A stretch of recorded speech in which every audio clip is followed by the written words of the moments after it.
انہوں نے عبد الرحمن بن عوف رضی اللہ عنہ کا ہاتھ پکڑ کر اپنی جگہ کھڑا کر دیا، خود زمین پر گر پڑے۔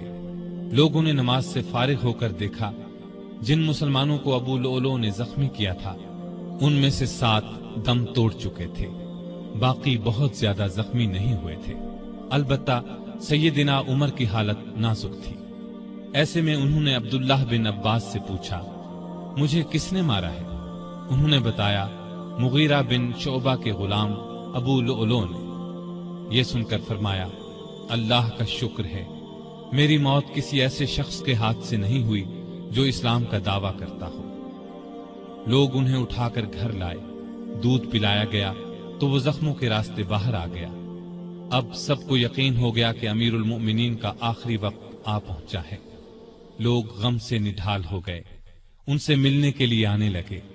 ایک نوجوان ایسے میں ملنے آیا، اس نے کہا، اے امیر المؤمنین، آپ اللہ کی بشارت سے خوش ہو جائیں، آپ ان اصحاب میں سے ہیں جو بہت پہلے اسلام لائے اور رسول اللہ کے ساتھی بنے۔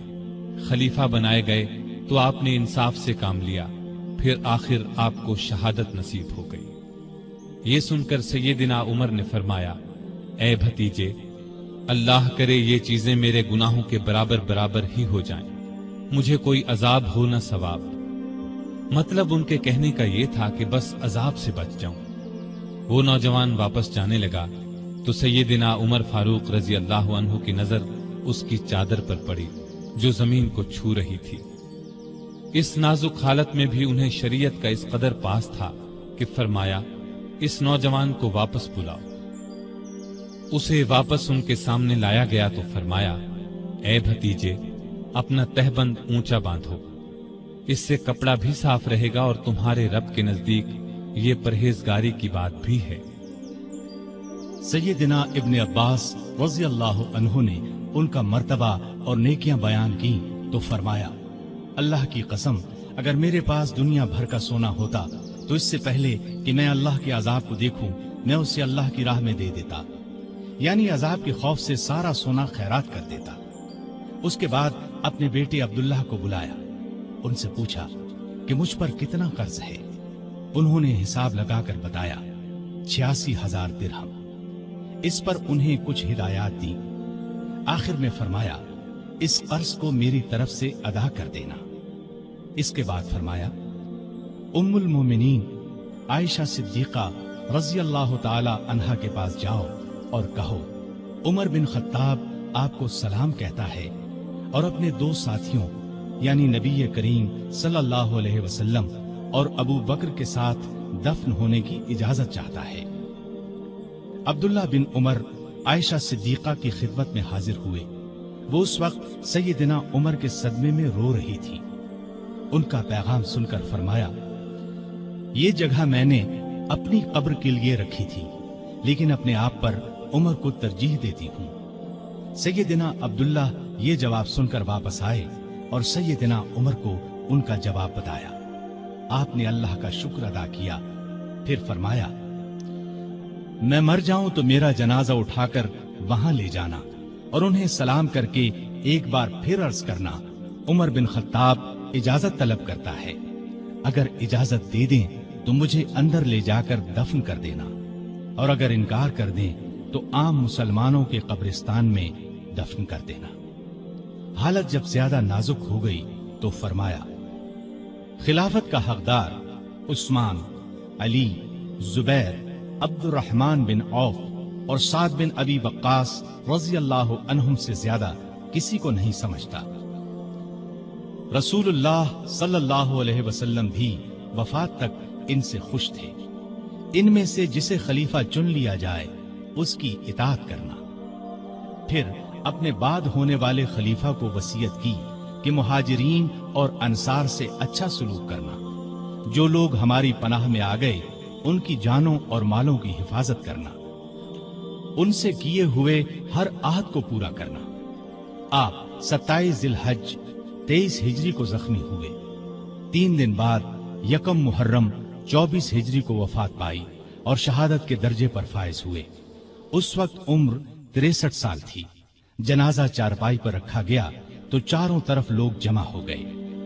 سیدنا علی رضی اللہ عنہ آئے تو فرمایا اللہ آپ پر رحم فرمائے، آپ نے کوئی ایسا شخص نہیں چھوڑا کہ اللہ کے سامنے جانے کے لیے مجھے اس کے عمل آپ کے عمل سے زیادہ پسند ہو۔ اللہ کی قسم مجھے امید تھی کہ اللہ آپ کو آپ کے دونوں ساتھیوں کے ساتھ رکھے گا، اس لیے کہ میں اکثر رسول اللہ صلی اللہ علیہ وسلم کو اس طرح فرماتے ہوئے سنا کرتا تھا، میں گیا اور ابو بکر و عمر گئے، میں داخل ہوا اور ابو بکر و عمر داخل ہوئے، میں نکلا اور ابو بکر و عمر نکلے۔ جنازہ حضرت صہیب رضی اللہ عنہ نے پڑھایا، حضرت علی، عثمان، سعد بن ابی وقاص اور عبد الرحمن بن عوف رضی اللہ عنہم نے قبر میں میت کو اتارا اور اسلام کے اس بہت بڑے فرزند کو ہمیشہ کے لیے رسول اللہ صلی اللہ علیہ وسلم اور سیدنا ابو بکر رضی اللہ عنہ کا ساتھ نصیب ہو گیا ہے۔ سیدنا عمر رضی اللہ عنہ نے کئی شادیاں کی، ان سے 8 یا 9 لڑکے، 4 یا 5 لڑکیاں ہوئیں۔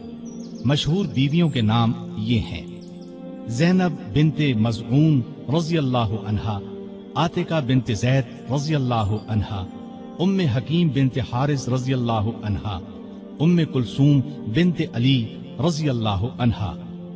اولاد میں سے حفصہ، عبداللہ، عبید اللہ اور عاصم رضی اللہ عنہم بہت مشہور ہیں۔ حفصہ رضی اللہ عنہا کو رسول اللہ صلی اللہ علیہ وسلم کی پاک بیویوں میں شامل ہونے کا شرف حاصل ہے، وہ ام المومنین کہلائی۔ آپ میں اللہ کا خوف انتہا کو پہنچا ہوا تھا، عبادت کا شوق بھی بے حد تھا، راتوں کو جاگ کر نفل پڑھا کرتے تھے۔ قرآن کریم کی جن آیات میں قیامت کا ذکر ہے ان کو پڑھتے وقت بہت روتے۔ تراویح کی نماز کو انہوں نے باجماعت کرایا، ان کے دور سے آج تک تراویح باجماعت ادا کی جاتی ہے۔ آپ میں بردباری حد درجے کی تھی، دوسروں کی نکتہ چینی کو صبر اور حوصلے سے برداشت کرتے تھے۔ آپ نے ایک وقت میں کبھی دسترخوان پر 2 سالن جمع نہ کیے۔ رسول اللہ صلی اللہ علیہ وسلم اور ابو بکر رضی اللہ عنہ کا بھی یہی معمول تھا۔ نبی کریم صلی اللہ علیہ وسلم سے آپ کو انتہا درجے کی محبت تھی۔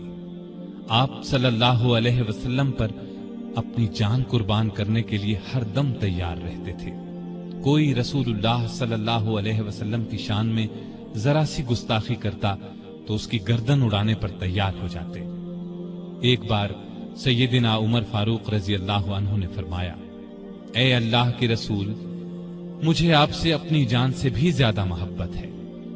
نبی کریم صلی اللہ علیہ وسلم نے سیدنا عمر فاروق رضی اللہ عنہ کو دنیا ہی میں جنتی ہونے کی بشارت دی۔ سیدنا عمر فاروق رضی اللہ عنہ کے چند اقوال یہ ہیں: بزرگ بننے کے لیے علم حاصل کرو۔ جو آدمی خود کو عالم کہے وہ جاہل ہے، جو خود کو جنتی کہے وہ جہنمی ہے۔ جس سے تمہیں نفرت ہے اس سے ڈرتے رہو۔ بڑھاپے سے پہلے جوانی اور موت سے پہلے بڑھاپے کو غنیمت جانو۔ سب سے بری آوازیں 2 ہیں، نوحہ اور راگ یعنی گانا۔ کم بولنا دانائی، کم کھانا صحت، کم سونا عبادت اور عام لوگوں سے کم ملنا عافیت ہے۔ توبہ کی تکلیف سے گناہ کا چھوڑنا آسان ہے۔ برا چاہنے والوں کی دوستی سے پرہیز کرنا ضروری ہے۔ جو عیب سے واقف کرے وہ دوست ہے، اور جو اس پر تعریف کرے وہ ایسا ہے جیسے دوسرے کو ذبح کر دیا جائے۔ سلامتی گمنامی میں ہے۔ اللہ تعالی سیدنا عمر فاروق رضی اللہ عنہ پر رحمت فرمائے، آمین۔